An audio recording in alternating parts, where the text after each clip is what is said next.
স্বপ্নচারিণী তৃতীয় অধ্যায়। দিন যেতে লাগল। লাইব্রেরি থেকে ক্যান্টিন, ক্যান্টিন থেকে ক্যাম্পাসের সবুজ মাঠ, আরিয়ান আর স্বপ্নচারিণী যেন অদ্ভুত এক বন্ধনে জড়িয়ে গেল।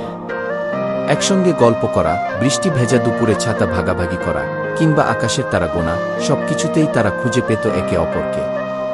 আরিয়ান ধীরে ধীরে বুঝতে পারল, এ শুধু বন্ধুত্ব নয়, তার হৃদয়ের গভীরে অন্যরকম আবেগ জন্ম নিচ্ছে। কিন্তু সে মুখে কিছু বলত না। ভয় হতো যদি কথাটা বলার পর সে হারিয়ে যায়। এক রাতে খাতায় লিখল সে, তুমি স্বপ্ন নয়, তুমি আমার প্রতিদিনের বাস্তব। তুমি না থাকলে দিন ফুরোয় না, তবুও একটা রহস্য থেকে যেত।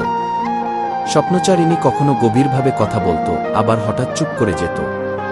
তার চোখে যেন লুকানো কোনো ব্যথা, যা সে কাউকে দেখাতে চায় না। আরিয়ান বুঝতে পারছিল, এই রহস্যের ভেতরেই হয়তো লুকিয়ে আছে তাদের গল্পের আসল বাঁক।